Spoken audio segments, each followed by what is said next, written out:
The school bell rang loudly through the halls of Lincoln High. Students rushed to their classes, laughing, shouting, and teasing each other. But in the middle of all that noise sat Emily Parker, a quiet 16-year-old girl who tried to make herself invisible. She sat in the back of the classroom, her brown hair falling over her face. Her eyes were always down, staring at her notebook. She never spoke. She didn't even look up when people laughed at her. "Nice sweater, Emily. Did your grandma make it?" a boy shouted from the front. The class burst into laughter. Emily didn't answer.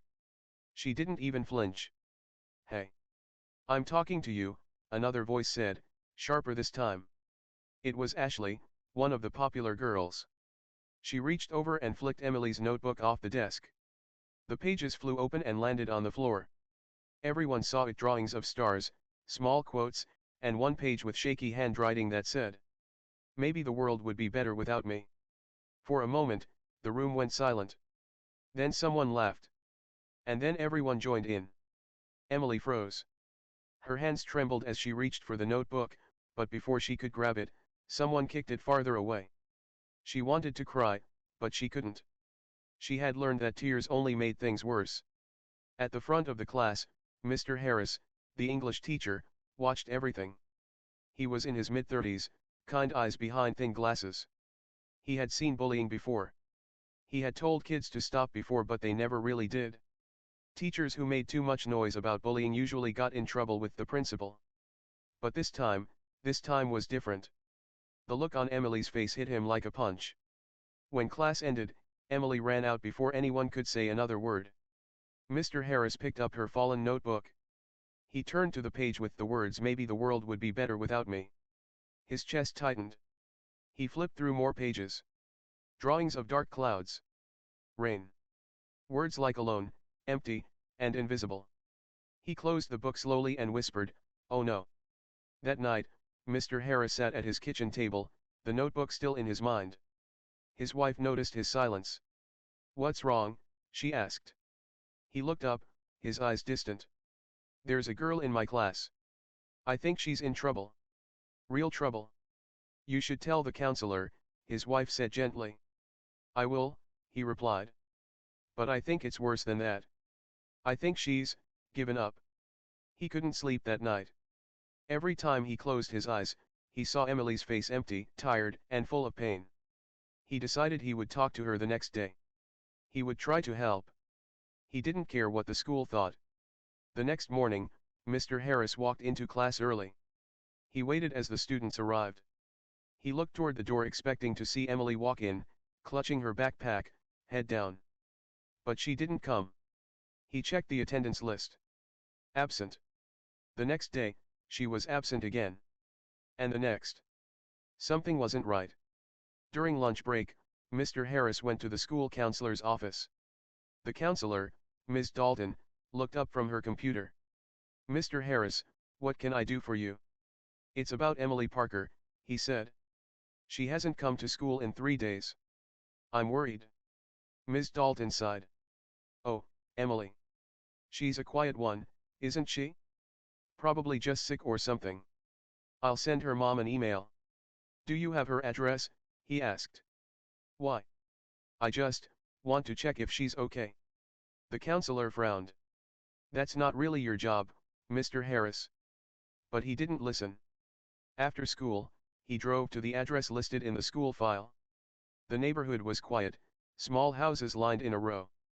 Emily's house looked old and tired. The curtains were drawn, the mailbox was full. He knocked. No one answered. From next door, an elderly woman called out, "You looking for the Parkers?"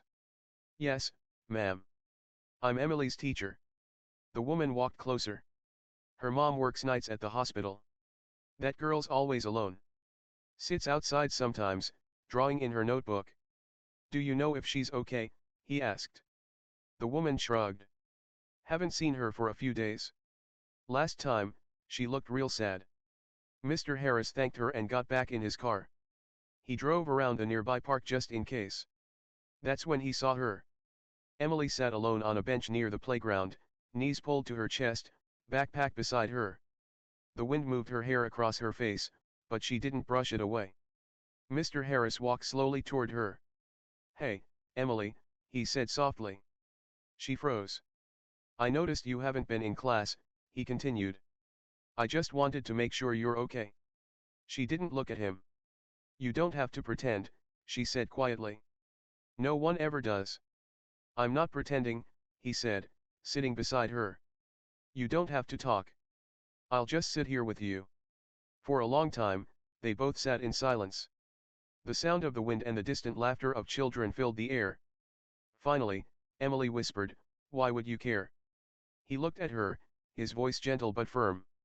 "Because sometimes, being quiet doesn't mean you're weak. It just means no one ever listened right." Emily turned to look at him for the first time. Her eyes were red but curious, like she didn't know whether to believe him or not. The silence between them said everything. That night, Mr. Harris drove home with a decision in his heart. He didn't know how yet, but he promised himself he was going to help her. He didn't know that promise would soon change both their lives forever. The next morning, Lincoln High was its usual noisy place, buzzing with laughter, gossip, and footsteps in the halls. But inside room 203, something felt different. Emily Parker's seat was still empty. Mr. Harris looked at the chair, waiting a few more minutes before marking attendance. He kept glancing at the door, hoping she would walk in, maybe late, maybe nervous, but she didn't. When the bell rang, the class began. Students whispered and giggled as usual. But to Mr. Harris, every laugh sounded wrong. It reminded him of that day when Emily's notebook fell to the floor, when everyone had laughed at her pain. After class, he stopped Ashley, one of the students who often teased Emily.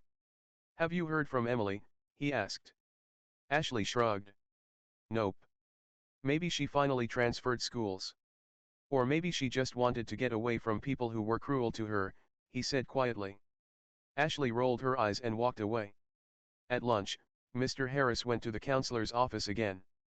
"Ms. Dalton," he said, "Emily Parker hasn't shown up for 4 days now. I really think something's wrong." The counselor barely looked up. "I told you before, she's probably fine. Teenagers skip sometimes. But she doesn't skip. She's not that kind of student," Mr. Harris insisted. Ms. Dalton sighed. "Look, I sent her mother an email. No reply yet. That's all I can do." Mr. Harris clenched his jaw. That's not enough, he thought. After school, he couldn't stop thinking about Emily. He got in his car again and drove to her neighborhood. The same small house stood quiet and dark. He knocked again. No answer. He was about to leave when he heard a voice behind him. "You again?" It was the elderly neighbor, Mrs. Dalton, not the counselor, but the kind woman next door. "Yes, ma'am," he said. "I'm really worried about Emily." She nodded slowly. "Her mom's been working double shifts. That girl's alone most nights. She used to sit at the park, drawing. Haven't seen her much this week." "Which park?" he asked quickly.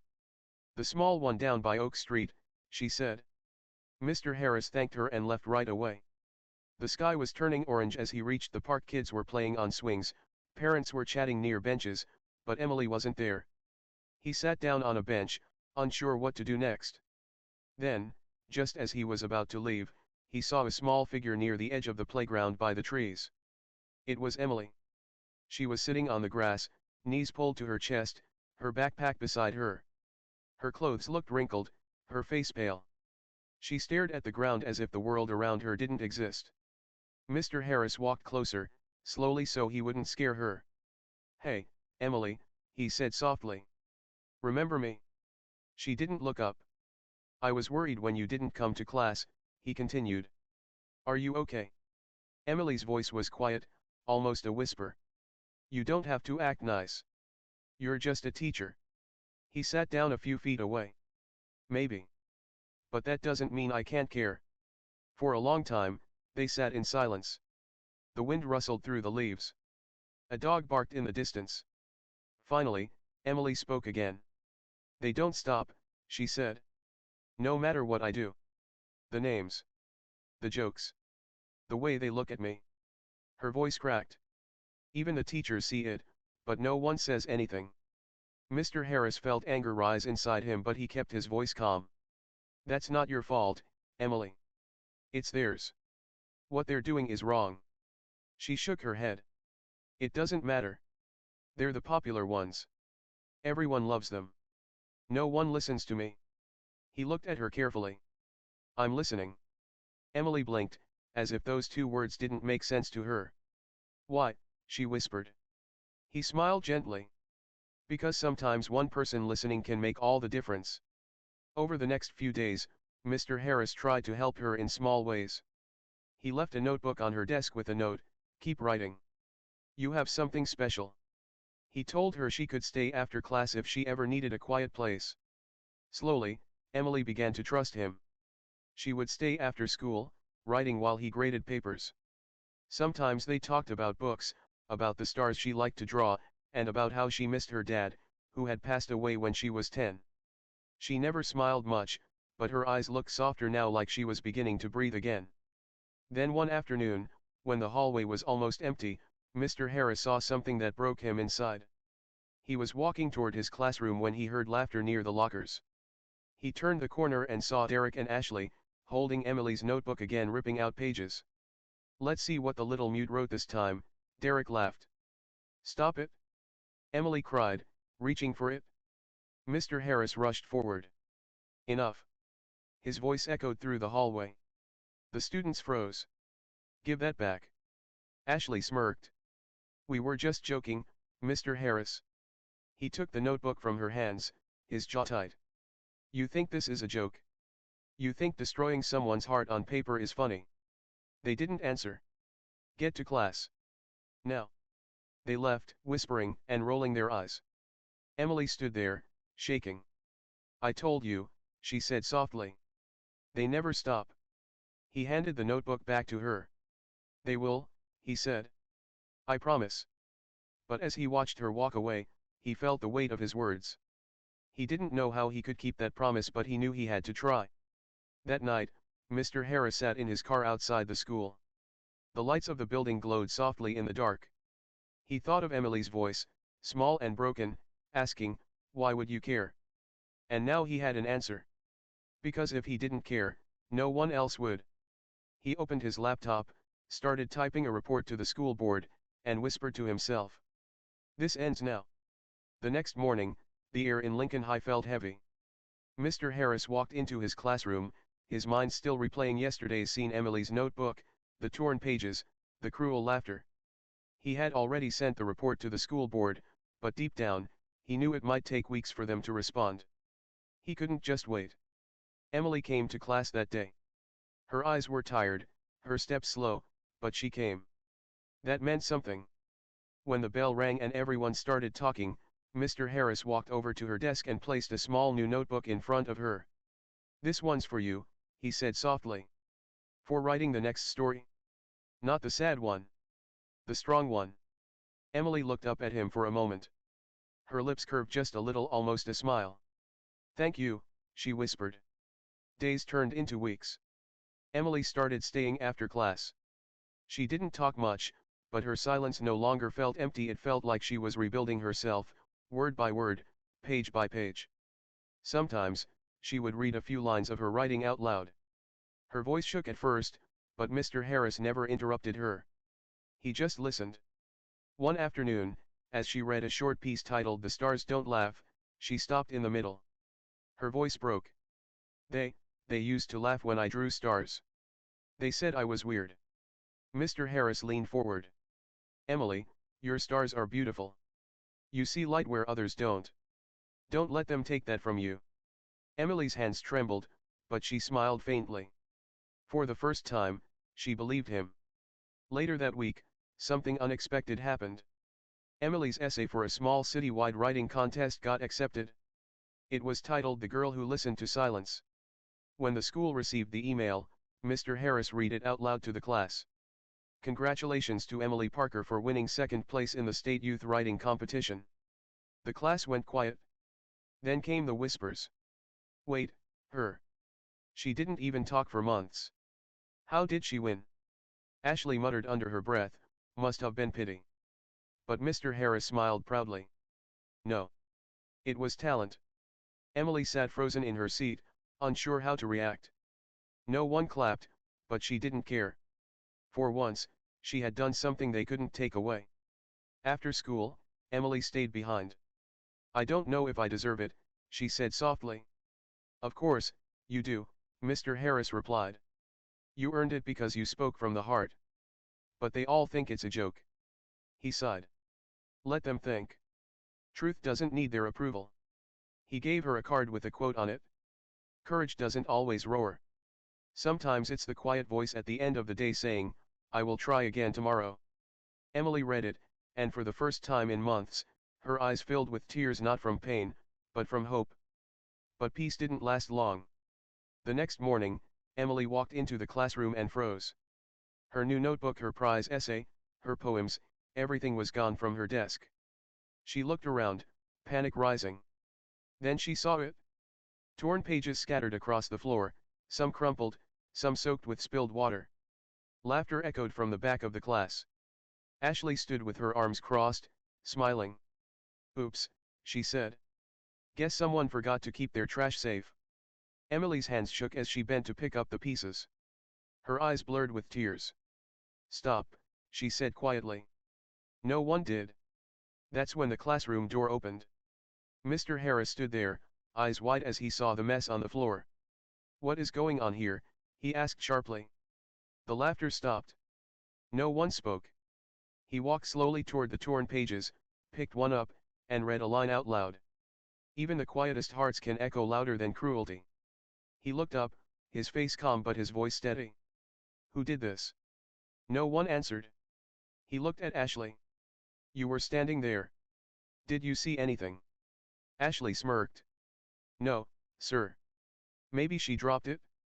Mr. Harris clenched his fists but kept control. Everyone, sit down, he said firmly. We're going to talk about respect, and we're going to start with what it means to destroy someone's soul on paper. The class sat in silence. No one dared to laugh. Emily sat in her seat, tears rolling silently down her cheeks. But when she looked up, she saw something new in Mr. Harris's eyes, a promise. That evening, Mr. Harris went to the principal's office. He explained everything: the bullying, the harassment, the destroyed notebooks, the threats, the laughter. But the principal only sighed. Mr. Harris, these are good students. Their parents donate to the school. We can't make a scene. So you'll protect the bullies instead of the victim, he asked. Be careful, Harris. You're stepping out of line. He walked out of the office furious. He couldn't believe it. A system built to protect children was protecting cruelty instead.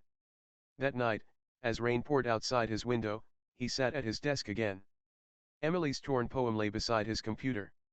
He looked at the words and whispered. You don't deserve this. Not anymore. He opened his laptop and began typing. This time, it wasn't a report, it was a letter. To the local newspaper. He typed. I am a teacher at Lincoln High. I have seen a student bullied for months while the school administration ignored her cries. I cannot stay silent anymore. He paused, then added one final line. If speaking up costs me my job, so be it. Silence already cost her enough. He clicked send. The next morning, Emily found a folded note on her desk. It was in Mr. Harris's handwriting. It said, they tried to break your voice, but they only made it stronger. Don't stop writing. Emily looked at the note for a long time. For the first time, she whispered words not from fear but from hope. Thank you. The next morning, the school felt strangely quiet. Students whispered in the hallways. Teachers looked tense. Something was happening. When Mr. Harris entered his classroom, the first thing he noticed was Emily's seat. She was there, holding her notebook close, her eyes calm but tired. Morning, Emily, he said softly. She nodded, a faint smile appearing on her lips. Before the first bell rang, the principal's voice echoed through the speaker system. Staff, please report to the main office immediately for a short meeting. Mr. Harris sighed and walked out, leaving his students murmuring behind. Inside the office, the atmosphere was heavy. The principal, Mrs. Carter, stood near her desk, holding a printed newspaper in her hand. She looked angry. Does anyone want to explain this? She asked, her voice cold. The front page of the local paper read. High school teacher resigns after exposing bullying cover-up. Except Mr. Harris hadn't resigned yet. The article included his words, his letter. It described everything: the bullying, the silence, the destroyed notebooks, and how the school had ignored the problem. Mr. Harris stood tall. "I wrote it," he said. Mrs. Carter's eyes narrowed. "Do you have any idea what you've done? You've embarrassed this school. The district is furious." "I told the truth," he replied calmly. "A girl was being destroyed in your classrooms, and everyone looked away." "That's enough," she snapped. "You'll report to Human Resources by the end of the day. You can clear your desk after." "So that's it?" he asked. "You punish the one person who tried to help?" Mrs. Carter didn't answer. She just looked away. He nodded slowly. "Then maybe losing this job is worth it?" When Mr. Harris returned to class, the students were whispering. "Did you see the article? I heard he's getting fired. Why would he do that for her?" He placed his papers on the desk and looked at them. "Before we start," he said, "I want to say something." The room went still. There comes a time when silence helps the wrong side. When doing nothing becomes the same as hurting someone. "I won't stay quiet anymore." No one spoke. Even Ashley looked uncertain. That afternoon, the article spread all over social media.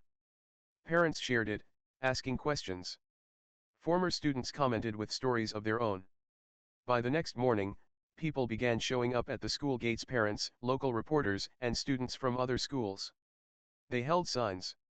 "Stop the silence. Justice for Emily." Inside the school, tension grew. The principal called another meeting, demanding staff control the chaos. But it was too late. The truth was out. Emily sat quietly in class as students whispered around her. "Is it true? She's the one from the article." "Wow." For the first time, the laughter wasn't aimed at her. It was gone. During lunch, she walked to Mr. Harris's classroom. He was packing books into a box. "You're leaving?" she asked quietly. He looked up, surprised. "Emily. I don't have a choice now."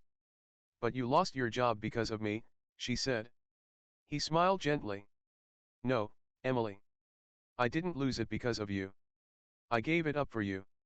There's a big difference." Her eyes filled with tears. "I don't know what to say." "Say you'll keep speaking," he said. "Say you'll keep writing. Promise me that." She nodded slowly. "I promise." That evening, Mr. Harris carried the last box of his things to his car.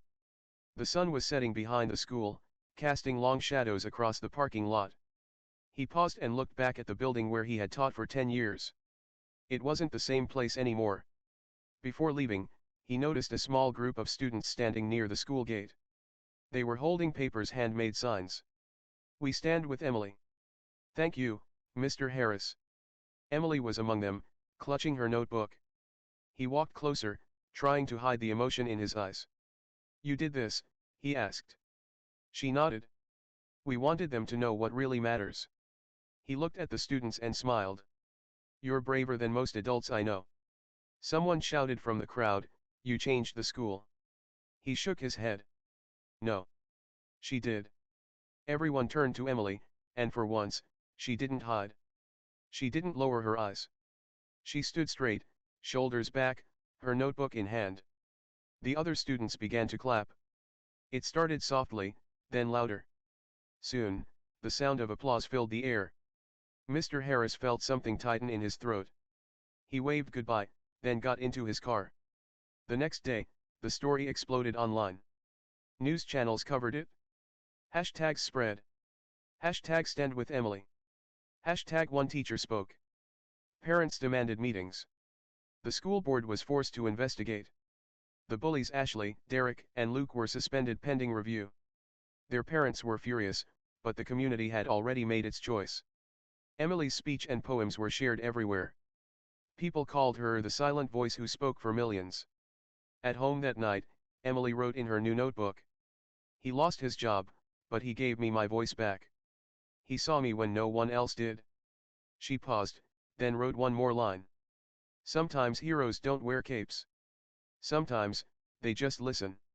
She smiled through her tears and closed the notebook. The world outside was still noisy, still cruel in places, but for Emily, it finally felt safe to speak. That same night, Mr. Harris sat at his kitchen table again. His phone buzzed non-stop, messages from former students, strangers, even teachers from other schools thanking him for what he did. He opened one last email. It was from the district board. "We are reopening the bullying case. Please expect a call regarding your reinstatement." He smiled faintly and whispered, "It's not about me. It's about her." The next morning, he received a text from an unknown number. It was a picture. 100 students wearing small paper pins that said, "I stand with Emily." Below it, Emily had written, "You said silence helps the wrong side. Thank you for teaching me to speak." Mr. Harris smiled, his eyes glistening. For the first time in weeks, he felt peace. When Mrs. Parker walked into Lincoln High that morning, she didn't know what would happen next. The hallway was quiet, but something felt different. The whispers were gone. The laughter that used to follow Alex had disappeared. Students looked at her with respect now, some even smiled. The video had changed everything. After it went viral, parents called the school, reporters asked questions, and the principal was forced to hold an emergency meeting. For the first time, people were listening.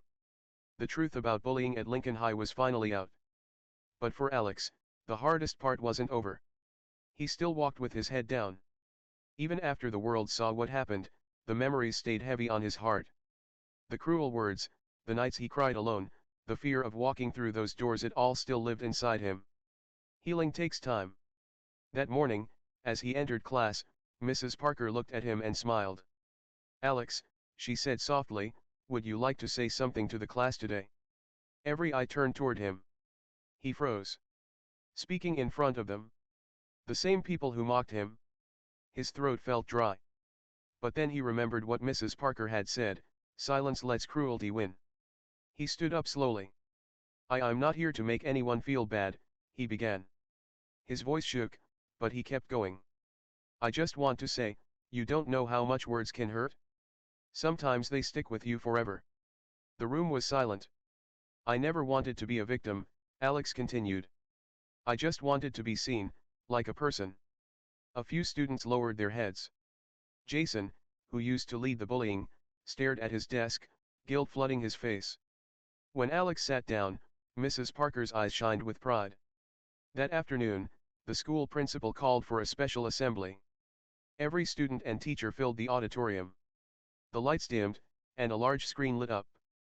The video Mrs. Parker had recorded played again, but this time, something was added. It showed not only Alex's pain but also his courage to stand up, his words from class, and clips of students coming together afterward, helping, listening, standing by each other. When the screen went dark, the entire hall stood in applause. Alex couldn't believe it.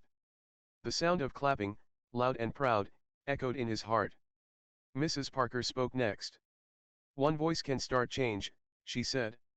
"Alex's courage showed us that silence is the real enemy. If you see someone in pain, don't turn away. Speak up. Stand with them." From that day, the school changed. The bullying program became real, not just words on paper. Students formed a support group. Teachers watched more closely. And slowly, Lincoln High became a place where kindness mattered more than power. But the biggest change happened inside Alex. He began to write again, stories, poems, thoughts. One day, he shared one with Mrs. Parker. It was titled "The Voice That Spoke Up." When she read it, she couldn't stop smiling. It wasn't just about his pain anymore, it was about hope, about courage, about finding strength even when the world tries to break you. Months later, the school invited Alex to speak at a city event on student safety. He stood on stage, looking at hundreds of faces, his voice calm but strong. "I was silent once," he said. "But silence only helped the bullies. It didn't help me. I learned that one voice, just one, can start to change everything." The crowd cheered, some wiping away tears. Backstage, Mrs. Parker watched with pride. She knew the battle wasn't easy. But seeing Alex now, standing tall and confident, she realized something: sometimes heroes aren't soldiers or superheroes. Sometimes, they're quiet kids who find the courage to speak and teachers who choose not to look away. As the event ended, Alex walked outside. The sky was turning orange as the sun began to set. He smiled for the first time in a long while, a real smile, one that came from peace. Mrs. Parker joined him. "You did it, Alex," she said. He looked at her, his eyes calm. "No," he replied softly. "We did." They stood there in silence, watching the sun dip below the horizon. The world hadn't become perfect. There were still bullies. Still pain. But now, there was also hope. And sometimes, hope is enough to light the darkest places.